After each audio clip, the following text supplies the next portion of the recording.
എൻ്റെ പേര് രശ്മി. ഞാൻ SUT ഹോസ്പിറ്റലിലെ ചൈൽഡ് ഡെവലപ്മെൻറ്റ് തെറാപ്പിസ്റ്റാണ്. നമുക്കെല്ലാവർക്കും അറിയാം, ഈ വരുന്ന April 2 ഓട്ടിസം അവയർനെസ് ഡേ ആണ്. അപ്പോൾ അതിനോടനുബന്ധിച്ച് തന്നെ എന്താണ് ഓട്ടിസം, അല്ലെങ്കിൽ കുഞ്ഞുങ്ങളിൽ നമുക്ക് എങ്ങനെ ഓട്ടിസം തിരിച്ചറിയാനായിട്ട് സാധിക്കും, അമ്മമാർക്ക് വീട്ടിലിരുന്ന് തന്നെ കുഞ്ഞുങ്ങളിൽ ഈ ഫീച്ചേഴ്സ് ഉണ്ടോ ഇല്ലയോ എന്നുള്ളത് നമുക്ക് തിരിച്ചറിയാനായിട്ട് സാധിക്കുമോ ഇല്ലയോ എന്നുള്ള കാര്യങ്ങൾ ഒക്കെയാണ് ഞാൻ ഇന്നിവിടെ പറയാൻ പോകുന്നത്. ഒരു ഓവറോൾ ആയിട്ടുള്ള കുറച്ച് കാര്യങ്ങൾ. അപ്പോൾ ഓട്ടിസം ഒരു മെൻ്റൽ ഡിസോർഡർ അല്ലെങ്കിൽ ഒരു സൈക്കാട്രിക് ഇൽനെസ്സോ അല്ല. നമ്മളെ നോർമൽ കുട്ടികൾ ചെയ്യുന്ന കാര്യങ്ങൾ ഓട്ടിസം കുഞ്ഞുങ്ങളും ചെയ്യും. പക്ഷേ ആ ചെയ്യുന്ന കാര്യങ്ങൾ കുറച്ച് വ്യത്യാസങ്ങൾ കണ്ടുവരാനായിട്ട് നമുക്ക് സാധിക്കും.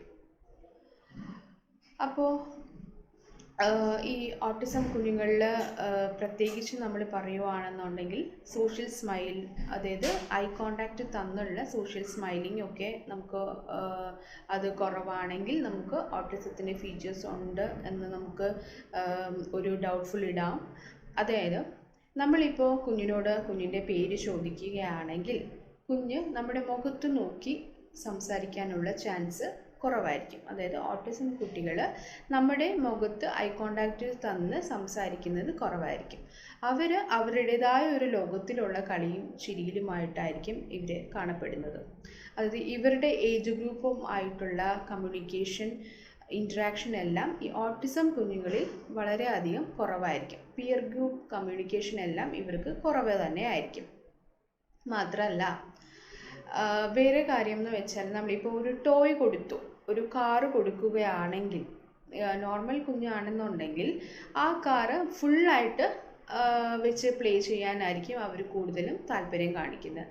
പക്ഷേ ഈ ഓട്ടിസം കുഞ്ഞുങ്ങളാണെന്നുണ്ടെങ്കിൽ അവർ ആ കാറിൻ്റെ വീല് മാത്രം, അതായത് സർക്കുലർ മോഷനിനോട് കൂടുതലായിട്ടും ഇൻട്രസ്റ്റ്, അല്ലെങ്കിൽ കൂടുതൽ അത് മെയിൻറ്റെയിൻ ചെയ്ത് കളിക്കാനായിരിക്കും ഇവർ നോക്കുന്നത്. അതായത് ആ കാറിൻ്റെ വീല് ഉരുട്ടി അങ്ങനെ കളിക്കാനൊക്കെ ആയിരിക്കും, വീല് മാത്രം റൊട്ടേറ്റ് ചെയ്ത് കളിക്കാനൊക്കെ ആയിരിക്കും ഇവർക്ക് കൂടുതലും താല്പര്യം കാണിക്കുന്നത്. ഇതൊരു ഫീച്ചറായിട്ട് നമുക്ക് എടുക്കാം. രണ്ടാമത്തെന്ന് പറഞ്ഞാൽ, ഈ കുഞ്ഞുങ്ങളിൽ നമ്മൾ ചോദിക്കുന്ന ചോദ്യങ്ങൾക്ക് ഇവർ കറക്റ്റായിട്ടുള്ള ഉത്തരം തരാനായിട്ട് ചാൻസസ് കുറവായിരിക്കും. മാത്രമല്ല, ഇപ്പോൾ നമ്മൾ പേരെന്താണ് എന്ന് ഈ കുഞ്ഞുങ്ങളോട് ചോദിച്ചു കഴിഞ്ഞാൽ, എല്ലാ കുഞ്ഞുങ്ങളും ഇല്ല, ചില കുട്ടികൾ, നമുക്ക് ഈ ഓട്ടിസം തന്നെ അതിൻ്റെ സ്കോറിങ് വെച്ചിട്ട് മൈൽഡ്, മോഡറേറ്റ്, സിവിയർ അങ്ങനെ ഡിഫറൻസിയേഷൻ ചെയ്യാനായിട്ട് നമുക്ക് സാധിക്കും. അപ്പോൾ ഇതൊരു ഫീച്ചർ എന്നുള്ള നിലയ്ക്കാണ് ഞാൻ ഈ പറയുന്നത്.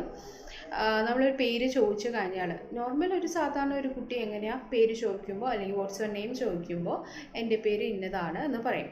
പക്ഷേ ഈ ഓട്ടിസം കുഞ്ഞുങ്ങളാണെന്നുണ്ടെങ്കിൽ പേര് ചോദിക്കും, നമ്മൾ പേരെന്താ എന്ന് ചോദിക്കുവാണെങ്കിൽ തിരിച്ച് അവർ പേരെന്താ എന്നുള്ളൊരു ചോദ്യമായിരിക്കും നമ്മളോട് ചോദിക്കുന്നത്. നമ്മളിതിന് എക്കോലാലിയ എന്ന് പറയും. ഇതൊരു ഫീച്ചറാണ്. പിന്നീട് ചില കുഞ്ഞുങ്ങളിൽ ഈറ്റിംഗ് ബിഹേവിയർ ഡിസോർഡർ എന്ന് പറഞ്ഞിട്ട്, അത് കൂടുതലായിട്ട് ഇവർ ഫുഡ് കഴിക്കാൻ ആഗ്രഹം കാണിക്കുന്നവർ, അതിൽ ഇവർക്ക് വയറ് വീർത്താലും അറിയില്ല, ഇവർ ഫുഡ് കഴിച്ചുകൊണ്ടേയിരിക്കും. അപ്പോൾ അവർക്കറിയില്ല ആ ഒരു സെൻസേഷൻ അല്ലെങ്കിൽ ആ ഒരു ലിമിറ്റേഷൻ ഇവർക്ക് അറിയാനായിട്ട് ചാൻസ് കുറവായിരിക്കും. പിന്നെ വെർബലി ആൻഡ് നോൺ വെർബലി ഇവർക്ക് വളരെയധികം ഡിഫക്റ്റായിട്ട് തന്നെ കാണാം. അതായത് വെർബലി എന്ന് ഉദ്ദേശിക്കുന്നത്, നമ്മളിപ്പോൾ പേര് വിളിച്ചാൽ ഇവർക്ക് ഹിയറിംഗ് ലോസോ ഒന്നും ഉണ്ടാവാൻ ചാൻസ് ഇല്ല, പക്ഷേ തിരിച്ച് അവർ പേരെന്താ എന്നുള്ളൊരു ചോദ്യമായിരിക്കും നമ്മളോട് ചോദിക്കുന്നത്. നമ്മളിതിന് എക്കോലാലിയ എന്ന് പറയും. ഇതൊരു ഫീച്ചറാണ്. പിന്നീട് ചില കുഞ്ഞുങ്ങളിൽ ഈറ്റിംഗ് ബിഹേവിയർ ഡിസോർഡർ എന്ന് പറഞ്ഞിട്ട്, അത് കൂടുതലായിട്ട് ഇവർ ഫുഡ് കഴിക്കാൻ ആഗ്രഹം കാണിക്കുന്നവർ, അതിൽ ഇവർക്ക് വയറ് വീർത്താലും അറിയില്ല, ഇവർ ഫുഡ് കഴിച്ചുകൊണ്ടേയിരിക്കും. അപ്പോൾ അവർക്കറിയില്ല ആ ഒരു സെൻസേഷൻ അല്ലെങ്കിൽ ആ ഒരു ലിമിറ്റേഷൻ ഇവർക്ക് അറിയാനായിട്ട് ചാൻസ് കുറവായിരിക്കും. പിന്നെ വെർബലി ആൻഡ് നോൺ വെർബലി ഇവർക്ക് വളരെയധികം ഡിഫക്റ്റായിട്ട് തന്നെ കാണാം. അതായത് വെർബലി എന്ന് ഉദ്ദേശിക്കുന്നത്, നമ്മളിപ്പോൾ പേര് വിളിച്ചാൽ ഇവർക്ക് ഹിയറിംഗ് ലോസോ ഒന്നും ഉണ്ടാവാൻ ചാൻസ് ഇല്ല. പക്ഷേ നമ്മൾ പേര് വിളിച്ചു കഴിഞ്ഞാൽ ഇവർ അത് ശ്രദ്ധിക്കില്ല. കാരണം ഇവർക്ക് അറ്റൻഷൻ കുറവായിരിക്കും. അതുകൊണ്ട് നമ്മൾ പേര് വിളിക്കുമ്പോൾ അല്ലെങ്കിൽ ഇവർ ശ്രദ്ധയില്ലാണ്ടിരിക്കും. ഇവർ ഇവരുടേതായ ഒരു ലോകത്തിൽ കളിച്ച് ആ ഒരു രീതിയിലായിരിക്കും ഇവർ പോകുന്നത്. അത് വെർബലി. നോൺ വെർബലി എന്ന് പറയുമ്പോൾ ഇപ്പം ഇവരുടെ സ്വന്തം കാര്യങ്ങൾ സാധിക്കാൻ, ഇപ്പം എന്തെങ്കിലും വേണം, അല്ലെങ്കിൽ വെള്ളം വേണം, അല്ലെങ്കിൽ ആ ടോയ് വേണം, അങ്ങനെയൊക്കെ ആണെന്നുണ്ടെങ്കിൽ ഇവർ ഒന്നുകിൽ പോയിൻറ്റിങ് ആയിരിക്കും കൂടുതലും കാണിക്കുന്നത്. പിന്നെ അല്ലെങ്കിൽ ഇവർ നമ്മളെയും കൂടെ കൊണ്ടുപോയിട്ട് ഇവർ ആ കാര്യം സാധിപ്പിച്ചെടുക്കും. ത്രൂ ജസ്റ്റേഴ്സ് അല്ലെങ്കിൽ പോയിൻറ്റിങ്, അങ്ങനെ ആ നിലയ്ക്കായിരിക്കും ഇവർ പോകുന്നത്. പിന്നെ നമുക്ക് ഈ ഫീച്ചേഴ്സൊക്കെ നമുക്ക് ഒരു 1.5 വെച്ച് തന്നെ നമുക്ക് ഐഡൻറ്റിഫൈ ചെയ്യാനായിട്ട് പറ്റും. അമ്മമാർക്ക് തന്നെ വീട്ടിലിരുന്ന് ഐഡൻറ്റിഫൈ ചെയ്യാനായിട്ട് സാധിക്കുന്നതാണ്. അപ്പോൾ ഈ 1.5 വയസ്സായിട്ടും കുഞ്ഞ് അമ്മ അല്ലെങ്കിൽ അച്ഛ എന്നൊന്നും വിളിച്ചില്ല എന്നുണ്ടെങ്കിൽ നമ്മൾ അപ്പോൾ തന്നെ ഒരു ഡെവലപ്മെൻറ്റൽ തെറാപ്പിസ്റ്റിനെ കൊണ്ട് കാണിക്കുകയും അവരുടെ അസസ്മെൻറ്റ് എത്രയാണെന്ന് നോക്കുകയും ചെയ്യുന്നത് വളരെയധികം നല്ലതാണ്. കാരണം എത്ര ഡിലേ ഉണ്ട്, അല്ലെങ്കിൽ സ്പീച്ച് കുറവാവാനുള്ള കാരണം എന്താണ്, അപ്പോൾ ഈ കാര്യങ്ങളെല്ലാം നമ്മൾ ഈ 1.5 വയസ്സിൽ തന്നെ നമ്മൾ ഐഡൻറ്റിഫൈ ചെയ്യാനായിട്ട് അപ്പോൾ പറഞ്ഞു വരുന്നത് നമുക്ക് 1.5 തന്നെ നമുക്ക് കുഞ്ഞിന് ഓട്ടിസത്തിൻ്റെ ഫീച്ചേഴ്സ് ഉണ്ടോ ഇല്ലയോ എന്നുള്ളത് നമുക്ക് മനസ്സിലാക്കാനായിട്ട് സാധിക്കും.